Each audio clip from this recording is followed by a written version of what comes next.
따라서 금리가 인상이 되건 금리가 인하가 되건 자연스럽게 현금을 가지고 있는 사람은 장기적으로 무조건 네, 안녕하세요. 반갑습니다. 이경민 부동산 인베스트먼트 대표 이경민입니다. 유튜브는 이경민의 부동산 하이킥이라는 또 명칭으로 운영을 하고 있고, 이제 투자자 또는 거주자에게 대한 여러 가지 전략과 계획을 제시해 드리고 있고요. 또 시장 분석, 정책 분석, 전망, 또 여러 가지 세무에 관련된 내용을 여러분들에게 제시해 드리고 있습니다.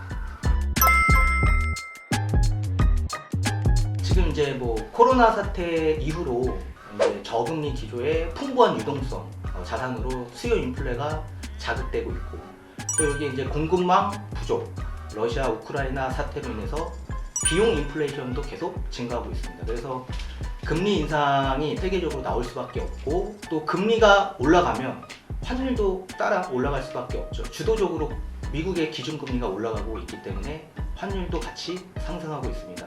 보통 1,100원대 환율이 지금 거의 1,400원을 넘어섰거든요. 일각에서는 1,500원, 1,600원대까지 올라갈 수 있다는 전망도 나오고 있습니다. 제가 볼 때는 크게 미치는 영향은 없어 보입니다. 근데 이제 직간접적인 영향은 있다. 그 직간접적인 영향은 심리적인 부분이 좀 영향이 있다라고 보여지고 있고요. 그렇다면 우리 국내 부동산에 외국인들이 들어와서 매입을 하지 않겠습니까? 근데 매입하는 데 있어서 달러 결제가 아닌 원화 결제로 되는 거기 때문에 사실은 직접적인 영향은 없다라고 보여지고 있습니다. 그리고 이제 국토부나 서울 부동산원 통계 자료에 따르면 2015년부터 2022년 8월 3분기까지 전국 아파트 매매 거래량 통계를 보니까 약 500만 건이 거래가 됐습니다. 근데 외국인의 비율 자체가 지금 거의 약 3만 건 정도밖에 되지 않거든요. 그러니까 비율로 따지면 거의 0.6% 정도밖에 되지 않다. 그래서 큰 그런 연관성은 없다라고 보여지고 있고, 일단 상관관계는 당연히 있을 수밖에 없습니다. 근데 그 미치는 영향도 시기에 따라 좀 다르다. 만약에 부동산 시장이 상승 장세였다라고 한다면 그 시장에 만약에 금리 인상이 나왔다, 그럼 별 미친 영향이 크게 없고, 반대로 부동산 하락기에 접어드는 시점에 급격한 금리 인상이 나오면 당연히 앞전에 얘기한 것처럼 소비가 위축되고 심리가 위축된다. 그래서 영향이 있다라고 보여지는데, 저는 좀 큰 틀에서 보고 싶습니다. 만약에 이제 큰 틀에서 본다면, 그럼 과연 부동산을 가지고 있는 분과 부동산을 가지고 있지 않는 현금을 쥐고 있는 사람을 눈여겨봐야 된다. 근데 지금 부동산 가격이 금리 인상으로 하락한다니까 여기에 따른 비판 여론들이 굉장히 많죠. 근데 실제로는 원화의 가치 하락을 더 걱정해야 될 때다. 저는 그렇게 봅니다. 따라서 금리가 인상이 되건 금리가 인하가 되건 자연스럽게 현금을 가지고 있는 사람은 장기적으로 무조건 가치가 하락된다. 그러면 현금과 부동산은 교환하는 상품이죠. 그러면 반대로 현금의 가치가 하락하면 부동산은 어떻게 됩니까?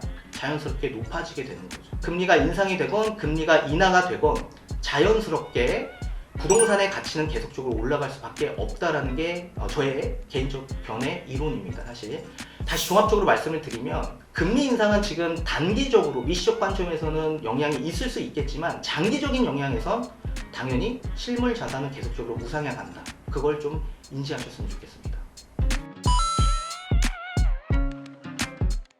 제가 볼 때는 올해 하반기에서부터 내년 상반기가 금리 상승의 가장 정점기에 도달하지 않을까 그렇게 보고 있고, 그러면 금리 인상이 계속적으로 될 수 있냐? 그건 아닙니다. 미국의 금리 인하 조치가 언제쯤 나오는지를 우리가 잘 파악해야 되는데, 제가 볼 때는 2024년 정도에 아마 금리 인하 조치가 나올 가능성이 있어 보인다라는 저의 개인적 견해입니다. 미국 대선이 2024년 11월 달에 있습니다.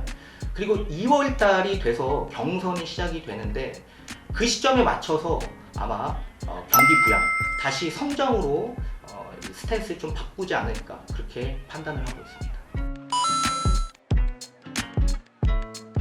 일단은 주택을 보유하고 계신 분들은 당연히 보유하셔야 되고, 당연히, 그리고 주택을 구입하고자 하시는 분들 같은 경우에는 구입을 하셔야 되는데, 다만 조건이 있어요. 실수요층들은 지금 많이 하락된 곳은 지금 매수하셔도 된다. 그렇게 말씀드리고 싶고, 다만 투자 수요층들은 지금 매수하면 안 된다. 그 가장 큰 이유는 전세가율입니다. 전세가율. 보통 투자자 입장에서는 투자 금액이 적게 들어가야 좋은 상품을 많이 살 수 있죠. 따라서 투자 금액이 적게 들어가려면 전세가율이 높아져야 되는데, 매매 금액은 지금 떨어지고 있는 상황에서 전세 금액이 받쳐줘야 돼요.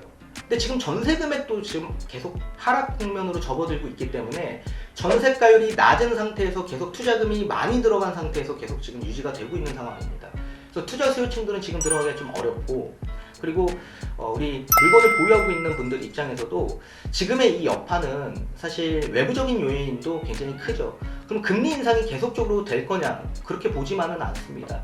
언젠가는 이제 금리 인하 조치가 시행이 될 텐데, 그 인하되는 시기 때까지 좀 기다려 보시는 게 가장 좋다. 그렇게 일단 말씀을 드리고 싶습니다. 앞전에 이제 제가 설명을 드렸다시피 지금 뭐 부동산 가격이 뭐 금리 인상으로 인해서 막 하락한다라고 해서 또 무주택자분들이 또 집 있는 분들을 또 비판하고, 또 집값이 또 상승할 때는 반대로 집이 있는 분들은 집이 없는 무주택자분들을 또 비판하고, 이런 분들이 굉장히 많은데, 우린 큰 틀에서 봐야 된다는 게 가장 중요합니다. 큰 틀은 뭐냐면 결국엔 현금과 실물 자산인데, 실물 자산은 앞전에 제가 설명드렸다시피 장기적 측면에서 봤을 때 계속 우상향한다. 그리고 현금의 가치는 앞전에 설명드린 것처럼 금리가 인상이 되건 금리가 인하가 되건 무조건 한평생 하락한다. 이거를 꼭 인지하셔야만 합니다. 그래서 장기적 측면에서 봤을 때 내 집 마련은 필수적이다. 그렇게 보고 있고, 그 시기가 지금 이런 좋은 시기가 왔을 때 잘 심리적 부담 없이 매수하셔서 또 한평생 여정에 여러분들의 자산 증식이 될 수 있는 마지막 기회로 삼으셨으면 좋겠습니다.